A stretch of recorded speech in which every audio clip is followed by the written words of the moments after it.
She seems very pleased and then asks me, "Did you shoot the souk?" I don't know what she's talking about. "What?" The souk, she repeats. "Remember I told you to shoot the souk." "What's a souk?" I respond. Her face tenses. "You didn't shoot the souk?" "What's a souk?" I ask again. Come fly with me, come fly, let's fly away.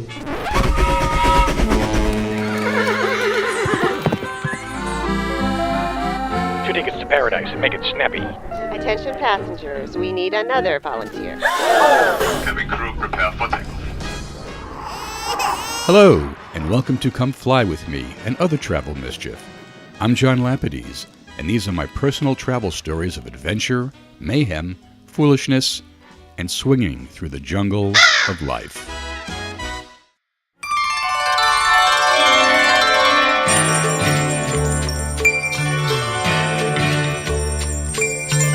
This week's story is set in Jordan. Me and the guys are running up and down the kingdom, shooting the Gulf of Aqaba, Crusader castles, Petra. We're seeing glorious things, beautiful things. But then I get into hot water when I lose my shit, and just might run afoul of the king himself.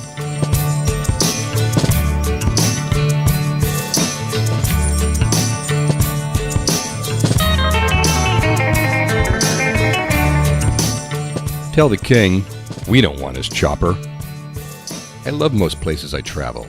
Everything is a discovery. The food, the people, the sights. Jordan is just that kind of place. Incredible cinematic deserts, big dramatic Crusader castles, well-preserved Roman ruins, better than what you'll find in Europe. My crew and I are here to produce a travel documentary, so we're covering lots of territory, from the Gulf of Aqaba to the spectacular ruins of Petra, from the holy site of Mount Nebo to the hills of Amman. I have to admit, I am swept up in the epic majesty of this historic land. This is my first trip to the Middle East, and the ancient vibe rising from the desert kingdom sometimes overwhelms this middle-class dude from California.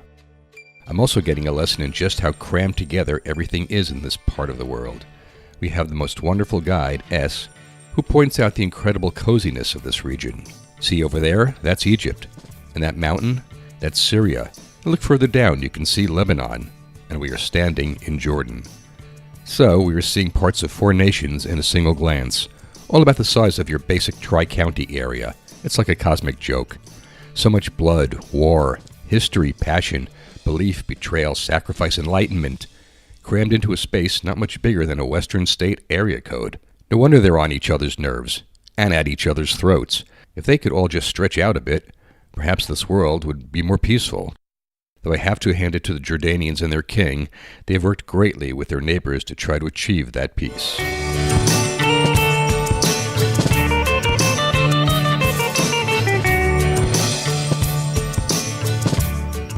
The Jordan Tourism Board. Our client has been a wonderful host, shepherding us around in style and putting us up in the swankiest places.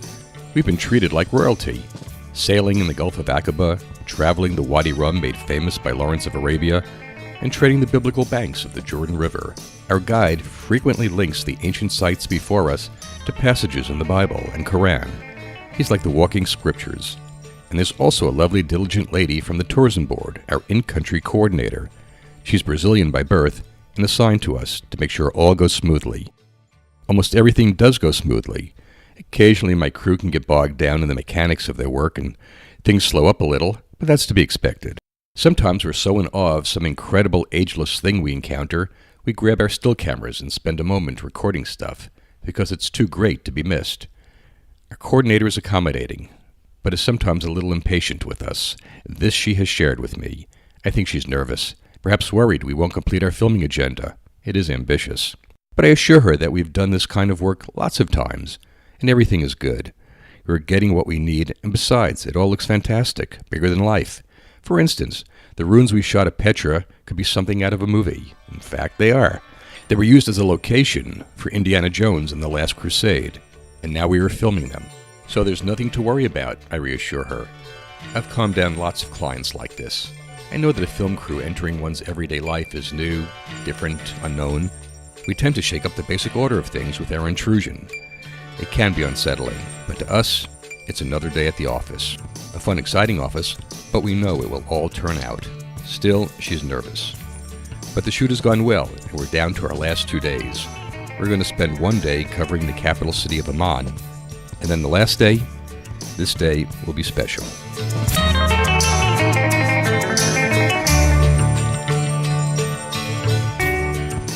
The King's Ride.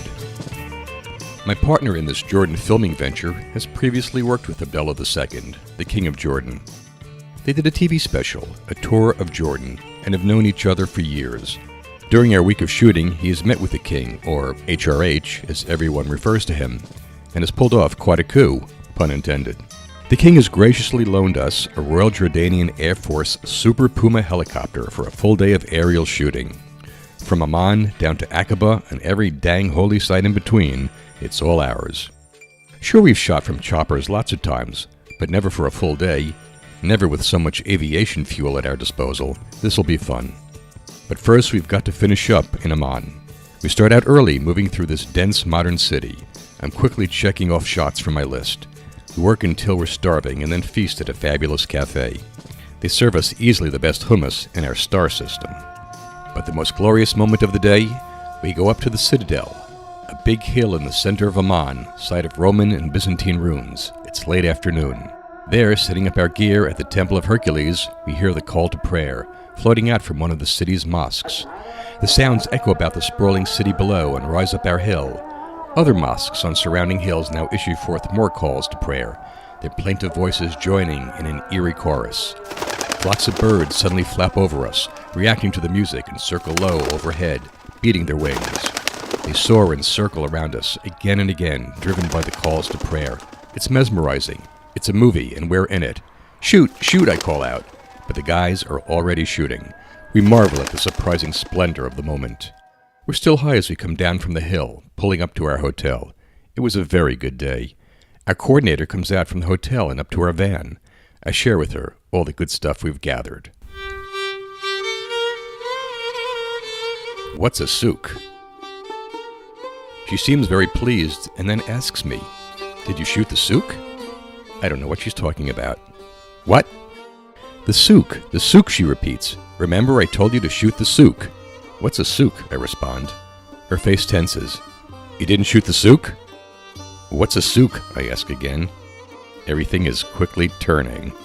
One of the guys, Gary, fondly remembers this moment. She said, "Did you shoot the souk?" And we all said, "What's a souk?" And instead of telling us what a souk was, she would just say, "Did you shoot it? Did you shoot the souk?" And we don't know. What does a souk look like? You're supposed to shoot the souk. And none of us, I don't even think at the end, any of us had any more of an idea what a souk was. Her eyes are widening. I told you to shoot the souk. No, you didn't. You never mentioned it. Man, we worked so hard today and are so ready for a drink.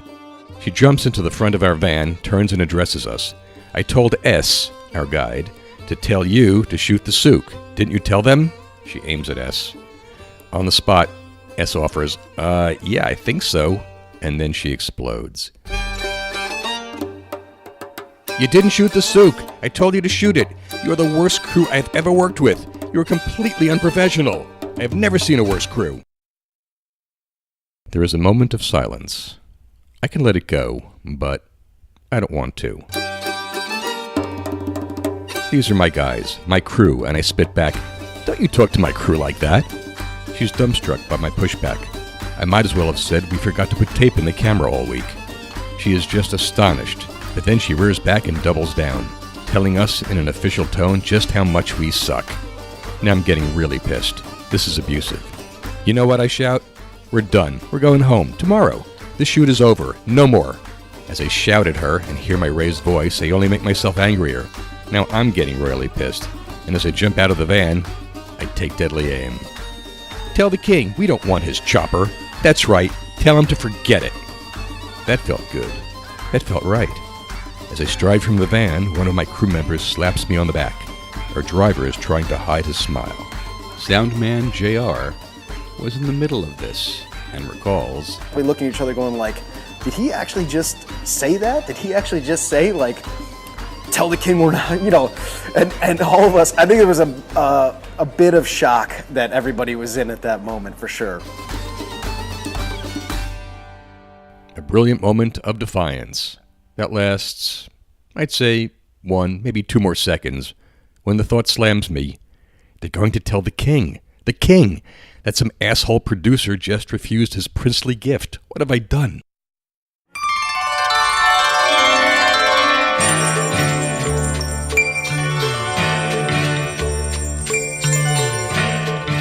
What happens in societies like this when you turn down gifts from the king? Have you ever been in this position, refusing a kind gift from a generous authority figure? Perhaps it was a parent, a teacher, or the King of Jordan. You know what I'm talking about. You want to show appreciation. You don't want to disappoint. You don't want to disappear. As I walk from the smoldering scene behind me and approach the hotel, I'm feeling the seeds of panic take root. How did this happen? Where did I lose it? Why can I no longer see clearly? I formulate a quick plan. As soon as I'm out of everyone's sight, I'm going to run screaming down the hallway, arms waving in the air, and leap onto my hotel bed, kicking and sobbing. I'm doomed. But just as I reach the hotel door, I hear it. The muffled sounds of a woman crying. Could it be her? I spin around to see the coordinator, standing by the van, her face in her hands, her shoulders shaking as she sobs. Oh, thank you, I'm saved, thank God. I gather up my swagger, push the panic from my eyes, and strut over to the distraught woman. There, I take her shoulders in my 2 manly hands and gently soothe the moment. It's okay. Why don't we... I look toward S, including him. Go into the lounge and talk about this. S nods, and the coordinator also nods between sobs. I love this hotel lounge. It's sleek with a nice cherrywood finish, modern accents everywhere, and the beer is very good. The crew and I have spent several evenings here, drinking and rehashing the wonders we've seen each day. Now, as I order beers for the coordinator and S, I'm feeling optimistic. I know we'll work this out. No, better, we each know we have to work this out. There are forces behind the scenes a lot bigger than the petty squabbling of a few commoners. We all start out apologizing. S says he may have forgotten to mention the souk to me. It's Ramadan, and he's been fasting. He's tired and hungry. The coordinator and I look at each other, and nod our heads in understanding. We sip our beers, we talk, we even laugh a little. We make plans for the big helicopter shoot the next day. Of course we're going to use the chopper. How could we not? We feel closer, as only those who have made up from a big fight do. We wrap up with a big group hug. Here we are, the 3 of us, a Muslim from Jordan, a Christian from Brazil, and a Jew from California, working out our differences, moving forward together in harmony. Why can't everything work out so well? This is what peace is about. This is how we do it. The lounge has become our little sanctuary, our church, our mosque, our synagogue. It is our safe place from all the pettiness and anger in the world. This is how I will always remember it. That is, until exactly 3 weeks later, at the exact same time of day, a terrorist blows up the place. Dozens are killed, even more are wounded, but we were lucky. For one shining moment, the 3 of us savored the sweetness of brotherly love, and it felt right.